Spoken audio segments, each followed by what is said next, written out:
네, 여러분 안녕하세요. 꽃비연 인사드립니다. 자, 이 세상에 의식의 유형, 다시 한번 말씀을 드려보겠습니다. 정상인이라고 있고요. 또 비정상인이 있습니다. 마음이라고 하는 굴레를 놓고 거기에 적응한 사람들을 우린 정상인이라고 부르죠. 또 그 마음에 눌려서 부서진 자들, 그런 사람들을 비정상인이라고 부릅니다. 자, 그럼 교주는 과연 어디에 속할까? 초종교를 주장해요. 그러면은 마음을 딛고 일어선 그 어떤 초월적인 의미를 보여줘야 되겠죠. 자, 마음을 딛고 일어선다는 게 뭘까요? 마음이라는 것은 곧 과거와 미래의 축적입니다.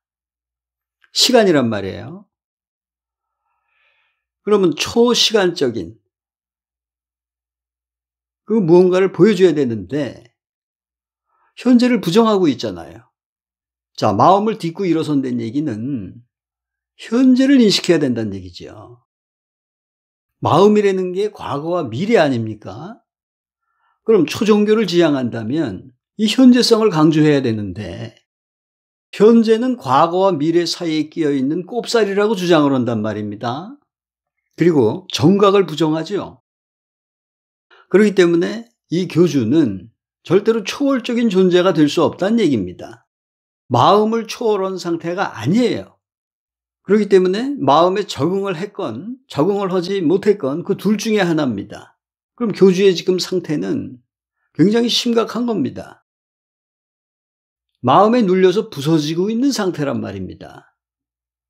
비정상적인 상태로 계속 추락하고 있는 거예요. 그래서 사이비 종교 지도자들의 행동을 설명하는 데 있어서 유용한 정신질환 진단, 그런 것에 대해서 우리가 일반적인 특징과 가능한 심리적 요인들을 살펴볼 필요가 있는 거죠. 뭐가 있겠습니까? 일단 과대망상 같은 게 있겠죠. 자신이 특별한 능력이나 지식을 가지고 있다고 믿는 겁니다. 종종 신과의 직접적인 연결이나 예언 능력을 주장하는 것, 자신을 신이라고 선언하고 재림예수라고 선언하고 또 창조주라고 선언합니다. 자, 이런 것을 한마디로 과대망상적인 인격 장애라고 보는 거죠. 또 조현병과 같은 질환과 관련될 수가 있는 겁니다.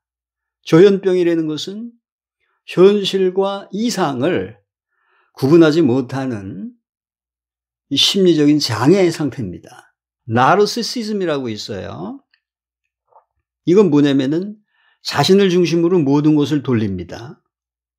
그리고 다른 사람들의 의견이나 필요성을 무시하는 경향을 보이는 거예요. 자기 말만 계속하죠.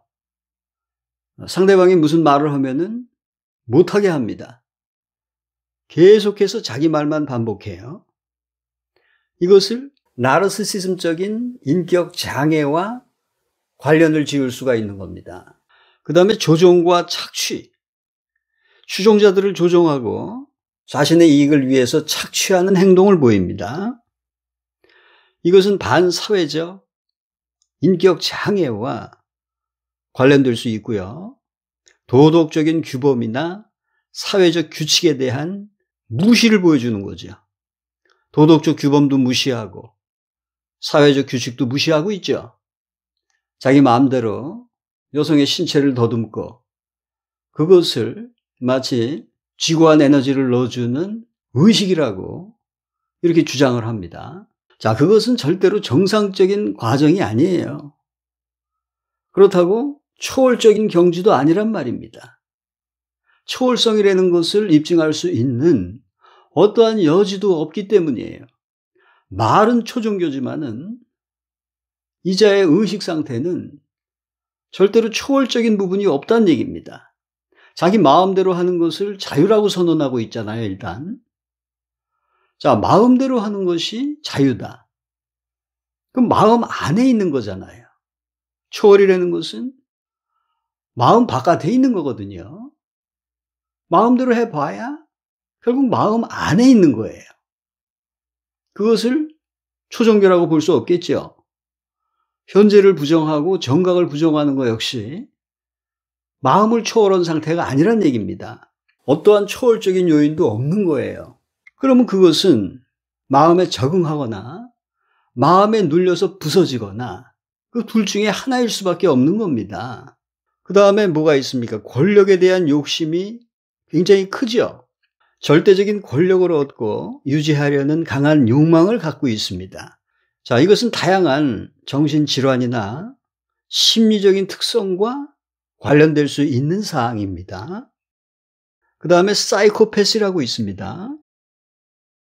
이건 뭐냐면은 감정이 결여되고 공감 능력이 부족하며 다른 사람들에게 무자비하고 잔인한 행동을 보이는 거예요. 일반적인 폭력은 쉽게 드러나기 때문에 금방 분간할 수가 있지만은 감춰져 있는 폭력은 쉽게 발견이 안 되는 겁니다. 그래서 더 위험한 거예요. 결과적으로는 사람들의 영혼을 불구로 만들고 있잖아요. 그것이 무자비함이며 그것이 잔인한 겁니다. 자, 이런 사이코패시와 관련된 반사회적 인격 장애. 자, 이런 것과 깊이 연관되어 있는 교주의 심리 상태를 우리가 분석할 수가 있는 겁니다. 분석이 된다는 얘기는 그것은 차원이 낮다는 얘기예요. 우리가 자기보다 높은 차원을 분석할 수는 없습니다. 근데 지금 이 미스터 허는 전부 분석이 되고 있잖아요. 자, 우리가 붓다나 예술을 분석할 수는 없습니다. 특히 프로이드 같은 심리학자들이 붓다를 분석할 수 없어요. 붓다는 그 프로이드가 분석할 수 있는 연구 대상이 될 수가 없는 겁니다. 그래서 그는 항상 삶의 트라우마를 갖고 있었습니다. 인도 여행을 하기 위해서 모든 준비를 다 갖추고 떠나려는 순간 번번이 발작을 일으키고 인도 여행이 취소됩니다. 왜 그랬을까요? 자, 인도에 가서 그 탄트라적인 조각상을 보게 되면은 자기가 가지고 있었던 그 기존적인 성의 관념이 깨지기 때문에 그것이 두려웠던 겁니다. 프로이드는 모든 것을 성적인 차원으로 끌어내렸잖아요. 그러니까 프로이드에게 연꽃이 무엇이냐? 이렇게 물어보면은 프로이드는 연꽃은 진흙이 외에 아무것도 아니다 그럴 겁니다. 미켈란젤로가 그린 그 벽화, 그것을 하나의 성형이라고 표현할 거예요. 높은 차원을 이해하지 못하는 겁니다. 그래서 자기의 작은 그 관념이 깨질까 봐 인도 여행을 거듭 포기하게 되는 겁니다. 자, 마음에 적응하는 정상적인 것과 마음에 눌려서 부서지는 비정상적인 것, 또 마음을 딛고 일어나는 초월적인 것, 이 세 가지의 영역을 놓고 봤을 때 교주의 상태는 지금 절대로 초월적인 건 아니란 말입니다. 현재를 부정하고 정각을 부정하고 있어요. 또 자기 마음대로 하는 것을 자유라고 선언을 하고 있기 때문에 초월적인 거하고는 관계가 없습니다. 그러면 이제 정상이냐 비정상이냐를 따져야 돼요. 이 사람은 지금 마음에 적응을 못하고 있죠. 모든 게 비논리적이고 비과학적이고 비상식적입니다. 계속해서 허위 사실을 남발하고 있죠. 마음에 적응하지 못하고 있는 상태입니다. 그럼 하나밖에 없는 거예요. 마음에 눌려서 부서지고 있는, 망가지고 있는 상태. 그거 이외에 다른 것은 없는 겁니다. 그러니까 지금 이 교주의 상태를 우리는 바르게 파악을 해야 됩니다.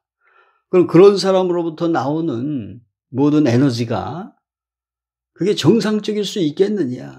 과대망상으로부터 나오는 에너지가, 그 나르시시즘으로부터 나오는 에너지가, 조종과 착취로부터 나오는 에너지가, 권력욕으로부터 나오는 에너지가, 사이코패스에 근거한 에너지가 도대체 그걸 에너지라고 이름 붙일 수도 없을 뿐더러 그것이 무슨 도움을 어떻게 줄 수 있겠는가? 지금까지 반복되어 온 그 허위 사실을 통해서 과연 누구를 도왔는가? 거짓말을 통해서 나는 사람을 돕겠다고 했지만 실제로 무엇을 어떻게 도왔는가? 이제 그 결론이 다 나왔단 말입니다. 그럼에도 불구하고 투자한 것이 많기 때문에 헌신자들은 끝까지 그 교주시설을 떠날 수가 없는 거죠. 자, 이러한 전체적인 상황을 빨리 자각을 하라 이겁니다. 자각을 하면은 자기가 움직여야 될 방향이 저절로 생겨날 겁니다. 정말 초종교를 지향하고 거기에 우리의 뜻이 있었다면은 정각을 부정해서는 안 됩니다. 또 현재를 꼽사리라고 정의해서도 안 될 것입니다. 또 자기 마음대로 하는 그 방종을 자유라고 선언해서도 안 될 것입니다.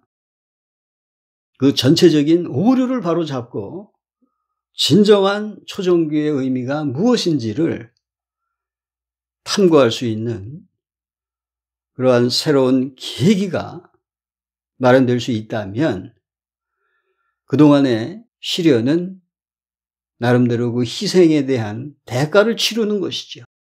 감사합니다.